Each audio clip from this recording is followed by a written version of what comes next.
Assalamualaikum warahmatullahi wabarakatuh. Perkenalkan, nama saya Muhammad Anzak Jumri dari 12 IPS 2. Di sini saya akan menjelaskan tentang materi sosiologi yang berkaitan dengan modernisasi. Pengertian modernisasi adalah suatu proses perubahan atau transformasi dari keadaan tradisional menuju ke masyarakat yang lebih maju atau modern. Tujuan ini juga bisa dikatakan sebagai untuk meningkatkan kualitas hidup masyarakat secara umum. Selain itu, modernisasi juga bertujuan untuk mengubah pola pikir seseorang menjadi lebih baik dalam berbagai bidang kehidupan sehingga dapat beradaptasi dengan kehidupan yang dinamis. Yang kedua, proses modernisasi ini akan ditandai dengan adanya perubahan sosial yang terarah dan terencana di mana di sana terdapat perencanaan sosial. Persamaan dan perbedaan modernisasi, westernisasi, dan sekularisme.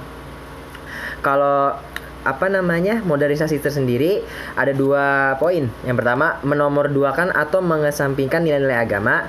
Yang kedua, modernisasi pasti terjadi di setiap negara. Dan kalau westernisasi itu juga ada 2, yaitu westernisasi tersebut merupakan nilai mutlak kebudayaan barat serta tidak mempermasalahkan antara kebudayaan barat dengan kebudayaan negara sendiri. Dan sekularisme juga ada poin juga, yaitu 2 poin.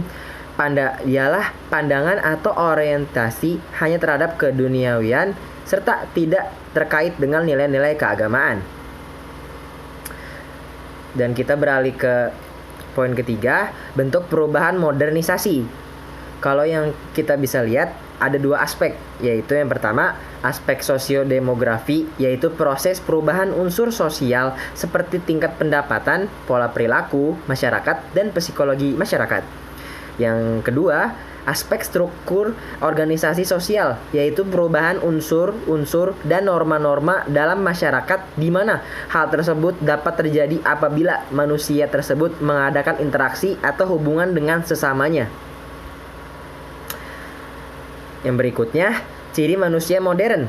Di sini saya menampilkan ada 5. Yang pertama, manusia modern memiliki kepekaan terhadap masalah yang terjadi di sekitarnya dan mempunyai kesadaran bahwa masalah tersebut berhubungan dengan dirinya.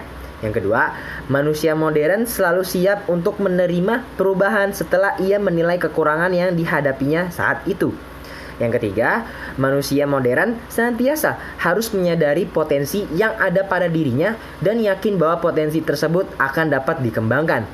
Manusia modern juga adalah manusia yang peka dengan perencanaan juga. Yang terakhir, manusia modern tidak pasrah pada nasib. Yang berikutnya, karakteristik modernisasi. Yang pertama, masyarakatnya heterogen. Kedua, sistem pelapisan terbuka. Yang ketiga, mobilitas masyarakat tinggi. Yang keempat, tindakan manusia rasional. Yang kelima, tidak terikat pada adat. Yang keenam, lebih tinggi kepentingan sendiri. Yang ketujuh, pemikiran yang objektif. Serta yang terakhir, masyarakat mengejar prestasi. Yang berikutnya lagi, syarat-syarat modernisasi. Di sini saya menampilkan 4 poin. Yang pertama, cara berpikir yang ilmiah atau scientific thinking. Yang kedua, sistem administrasi negara yang baik. Yang ketiga, adanya sistem pengumpulan data yang baik dan teratur yang terpusat pada suatu lembaga tertentu. Yang terakhir, penciptaan suasana yang kondusif dari masyarakat terhadap modernisasi dengan cara penggunaan alat komunikasi massa. Yang berikutnya lagi, mental manusia modern. Manusia modern menjadi salah satu faktor yang mendukung agar modernisasi menjadi lancar. Adapun sikap mental manusia modern tersebut adalah antara lain rajin, tepat waktu, dan berani dalam mengambil resiko. Sikap mental masyarakat bersama dengan nilai budaya yang dianut memegang peranan penting dalam menentukan diterima atau tidaknya suatu perubahan atau modernisasi tersebut. Gejala-gejala modernisasi. Yang pertama, bidang iptek.